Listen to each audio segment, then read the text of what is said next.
would happen if a leper couldn't afford the animal for his cleansing ceremony?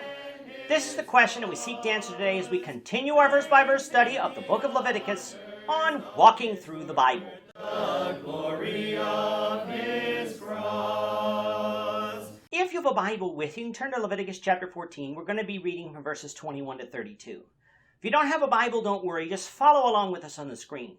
The version that we'll be reading from is the New King James Version. So, Leviticus chapter 14, beginning at verse 21.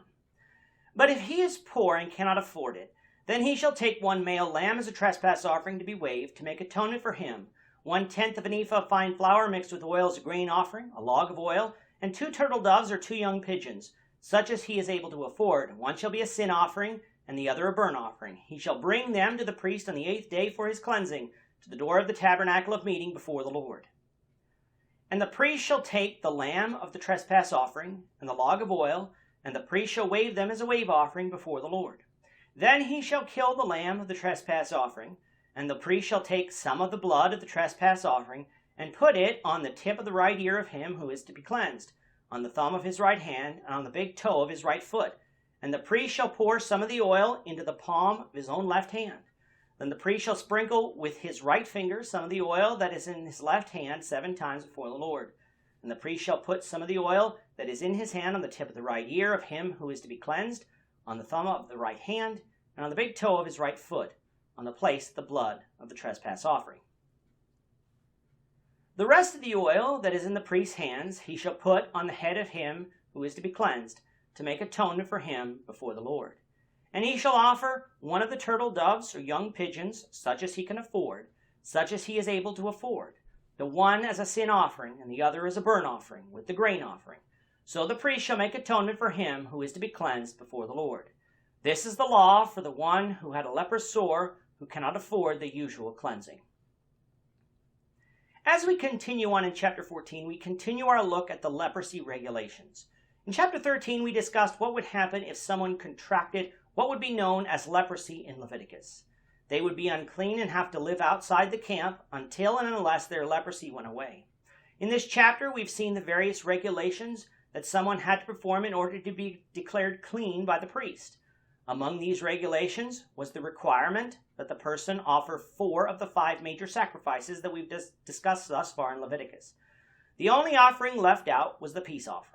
Under normal circumstances, God required 3 lambs be brought for sacrifice, 1 as a trespass offering, 1 as a sin offering, and 1 as a burnt offering. But what if I was poor and couldn't afford to bring these 3 lambs? God only required 1, that for the trespass offering, in which no substitute for the poor was made. The other 2 sacrifices could be offered using 2 turtle doves or 2 young pigeons, the same instructions we read of earlier on in Leviticus. That God was merciful for the poor shows us that he is a truly loving God. Yes, he required these sacrifices, but he did not expect that which man could not give. In fact, if something was to be offered in gladness, it could not be offered grudgingly, which would be the case if God required something the poor could not give. We worship the same God today, one who wants us to give, but give from what we have, not from what we have not, for God loves a cheerful giver. Returning to Leviticus 14, we find that apart from the items to be offered, the rest of the ceremony remained the same. The priest who would perform the ceremony would bring the one to be cleansed to the door of the tabernacle of meeting to be presented before the Lord. The trespass offering would be killed first, with the offering being 1 male lamb, and the log of oil to be offered as a wave offering. The log of oil was an addition to the trespass offering to be included for this ceremony.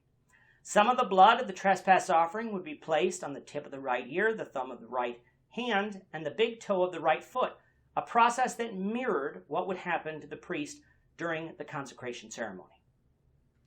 What happened next was different than that of the priest's ceremony, for some of the oil was taken in the palm of the left hand of the priest and then sprinkled 7 times before the Lord, meaning at the veil that separated the holy place from the most holy place in the tabernacle. The rest of the oil in the priest's hand would be placed on the tip of the right ear, the thumb of the right hand, and on the big toe of the right foot of the one being cleansed, just as the blood was.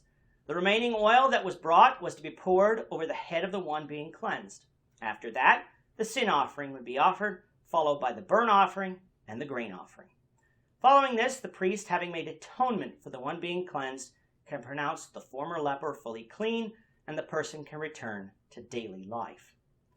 This would be the law for the one who had the leper sore and for the one who could not afford the usual cleansing. With that, our time is up for today. The Lord willing, we hope you'll join us for tomorrow's discussion of Leviticus chapter 14, verses 33 to 42, as we continue our walk through the Bible, one verse at a time. Thank you for watching today's episode. We hope that you found it edifying and ask that you not only subscribe to our channel and podcast, but that you like and share this episode among your friends so that the saving gospel of Jesus Christ can go out to the whole world.